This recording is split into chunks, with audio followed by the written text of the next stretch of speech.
What if I told you there is one weekly practice that could make your kids feel more seen, more heard? It will reduce the power struggles and actually get everyone on the same page.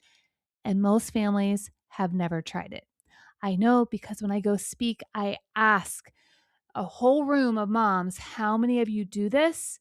And I usually get maybe one or two hands go up. This tool helps with challenges like your kid having a meltdown and you realize you genuinely have no idea why, or you have no idea what to do, or you feel like you're constantly enforcing rules that you have made up on the fly and you find yourself constantly reacting instead of leading or responding.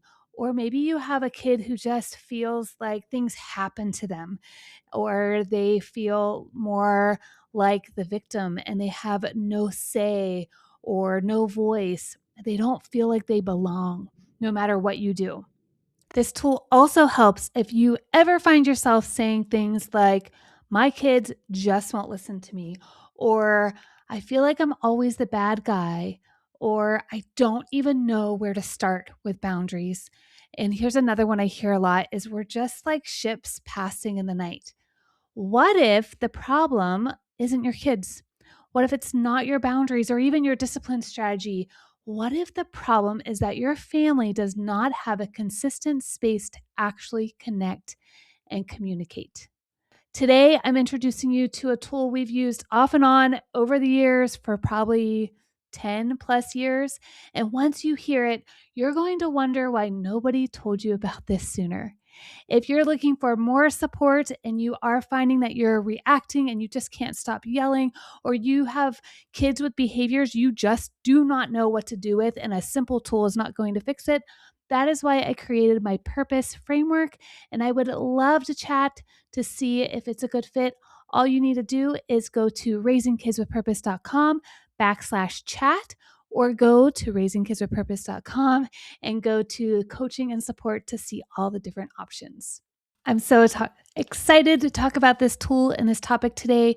It was my very first blog post back in either 2017 or 2018. I was terrified to start a blog and write words that the whole world would see. And it was like building up a muscle to get used to sharing things that I was learning and sharing my story. And family meetings made it very easy for me to talk about.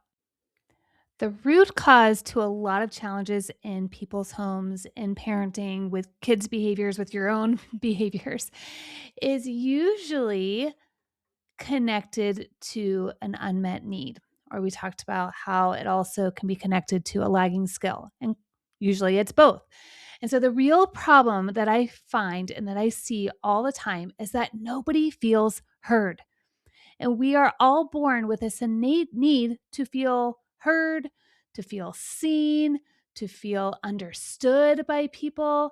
And so, whenever a child doesn't feel heard or feel like they have autonomy or say, then that challenges this innate need. And then what does that look like?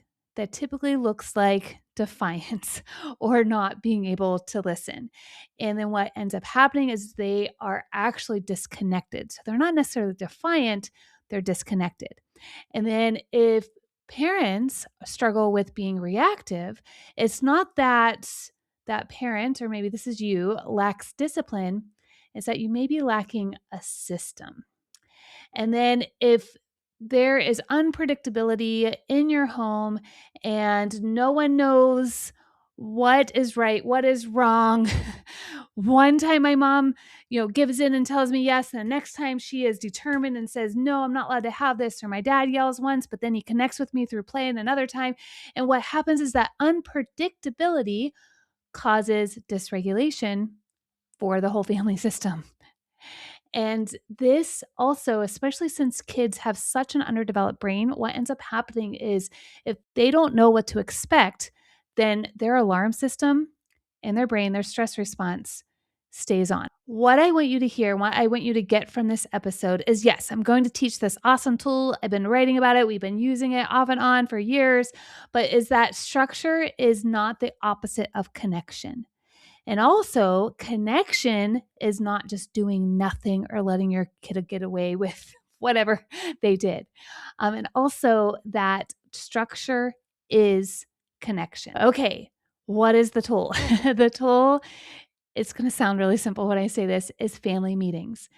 When I first started my website, raisingkidswithpurpose.com, back in 2018, I believe, maybe it was the end of 2017, I finally decided I'm going to do this thing. I'm going to write words and have random people on the internet read them and learn about me. That was so terrifying and so scary at the time. My very first 2 blog posts that I wrote were about family meetings. And I can say that I have pins on Pinterest. If you're on Pinterest, I don't know, do people still use Pinterest? My family meeting pins have been pinned and saved and shared hundreds of thousands of times. And I've had thousands of people download a free resource, which I will present and offer to you as well. It is my free family meeting agenda. It's super simple, but it gives you a structure to have more structure in your home. And really, I think about family meetings as the one stone that kills all the birds. Am I saying that correctly? I had said that phrase the other day and it was very incorrect. So I think that one stone to kill multiple birds. And so basically, it's this family meeting, right? And you can do it weekly, bi-weekly, monthly. I have a friend, Amy Carney. She does her family meetings monthly. We have kind of more or so are in a more monthly or bi-weekly cadence because we're in a different season of life with older kids. When they were younger, the weekly cadence worked way better. So you have to pick what works well for your family and what they're going to look forward to doing instead of dreading, because we don't want family meetings to be something else that they dread. And I'm going to share how we prevent that from happening. What is a family meeting? Simply stated, it is a short, regular, intentional time where the whole family checks in, celebrates each other, solves problems together. You talk about your values, as we talked about in the last 2 episodes, and it's a way to stay connected. And you can name it whatever you want. I was working with a family and they just call it family game night. You can call it family meeting. What we do is usually just tack it on to family dinner, since we already have family dinner together. And the word that I used that I want you to hear is short. These do not need to be a long, drawn out process unless you want to play hours of games together and then you fit in some of these other things during that game time, whatever works for your family. Okay, this is what family meetings are not. They are not a lecture. They're not a family therapy session. Your husband will probably be thanking you for that. They are not a complaint hour or a time where we're just going to talk about punishments and consequences. It's really a time where you can give the space for everyone to feel seen and heard and to feel like they are understood, including you as the parents. So this is not just a meeting where you download all your frustration to your kids, because that would defeat the purpose. It's really about giving everyone a voice. When I first learned about family meetings and we implemented them, it would be awesome to say how amazing it went. And all my kids would just stay there and we went through the agenda and they felt heard and seen and understood. Or even to this day, that they would tell you they love family meetings. They don't even know we have them because I just make them part of family dinner, because when I called it family meeting, there was resistance. I don't know why. I'm sure there's probably lots of reason why. And so instead, back when they were younger, they called it Matt Damon. I have no idea why. but that worked for that season of life. And now it's just part of dinner, and we pull out conversation starters. I pull out the agenda. We figure what we're doing for the following week. We are able to share what's going on with each other. We are able to ask for changing of chores, or hey, I didn't like how this was handled, can we switch it? And so it's just become part of the culture in our house, and it just gives a space for everyone to feel seen and heard and to be understood. Okay, so here's the science behind why this works. As humans, the self-determination theory teaches us that we all have innate needs. And those needs we have to have in order to feel motivated. And they are these three things: they are to feel competent, to have autonomy, and to have relatedness. Now, if your kid's really pushing back and you are having power struggles in your house, look at those three things. Do they feel competent? Do we have an environment where they can feel competent? Are we doing everything for them? Do they have autonomy and agency? And are they connected to us? Do they have that relationship that they need? And so, with the autonomy need, that just means that they need to feel like they're part of the choices that are part of the decisions that are made in the house. Now, this doesn't mean that your kids just run the roost or whatever the phrase is. It means that they have some say in what you guys decide as a family. And then there's also co-regulation that happens through ritual, through having structure, through having doing it at the same time if you can. There's a nervous system safety piece that goes along with this too. And to have this sense of belonging, this is greater than just me. Don't we want that for our kids? We want them to know that it's not just about them and the world doesn't just revolve about them, but they still matter and they have a place in this world. And then we also have mirror neurons. Mirror neurons are when the way we're behaving. That's why modeling works so much better than telling, because they're literally repeating and mirroring what they do or what we do. And so when kids feel like they belong and they matter, that's when you start to see behavior shifting. This also goes for you. If you are stuck in reactive mode, the more you feel like you belong, the more you feel like you matter, then your behavior can start shifting and your nervous system will feel safe and you don't need to react anymore to get your needs met. And, and it's not about finding the correct consequence, right? It's really about meeting the need beneath that. Okay, let's talk about what goes into a family meeting. And I have an agenda that I will, if you're watching this on YouTube, I will show you the agenda. Or if you're listening, you can go to the show notes and you can download it for free. And it's just a simple format for you to follow in your family meetings. Again, part of game night or dinners, so that you have something to you have some kind of structure to follow, and it doesn't have to take a long time.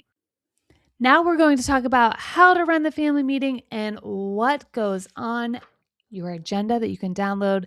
The link will be in the description. And yes, I'm in a new outfit because the original audio did not work, but my son edits my videos. Hi, Nolan. And he realized after editing for a while that the sound was gone. So I just figured it'd be way easier to pick up where I left off. With topics of discussion, you can put anything you want in here. This could be rules, boundaries, goals that you're working on, or you can put that down here when I get to that spot.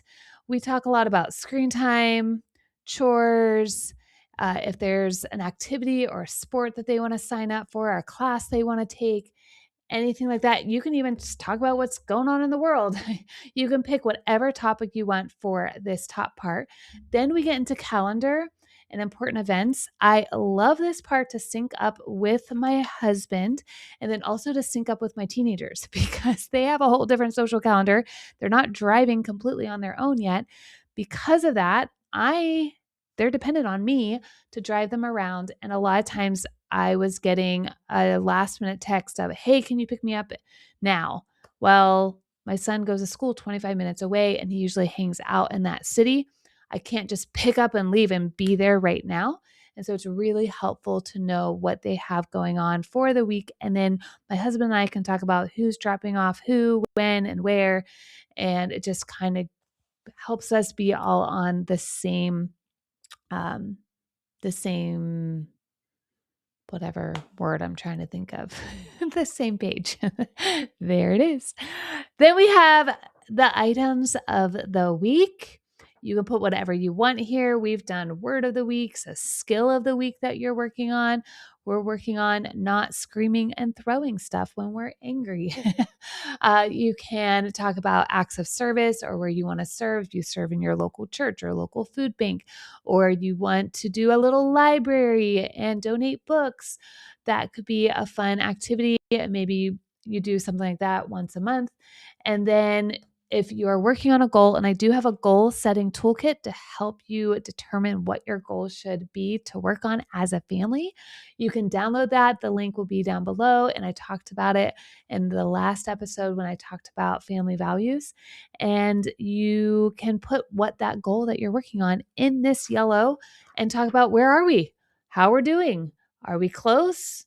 Are we super far away? And then the very last part of the agenda, it says, don't forget. And then we have compliments and appreciation, a fun activity, allowance. You can put whatever you want here. You can mark or, put something else with marker. And compliments and appreciation is something that we did a lot when they were little. Super fun is have one of the kids, we say something nice about them and compliment them, and then they run around the table and we cheer for them. Like, go Dax, go Dax, go Nolan, go Nolan. It's super fun.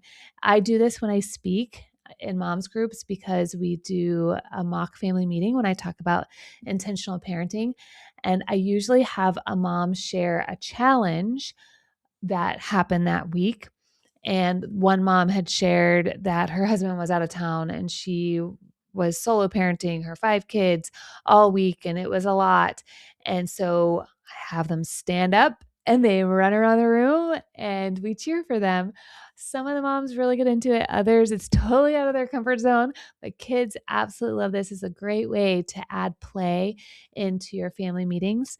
And then you could do a fun activity, a quick game. We use conversation starters. I will link some of my favorites down below. And there's one, I feel like it's called like How Well Do You Know Your Family, I think. My dad got it for us for Christmas, and it has additional activities too. It doesn't just have the conversation starters, but there's activities that you can do that are super fast, super easy, super simple. And so that's something that you can do in your family meeting. And then if you do allowance, now some families like to pay for chores, some like to give money just so that their kids can learn how to budget and how to manage their money. I know some people that will do like for hire jobs, so things around the house that are above and beyond chores.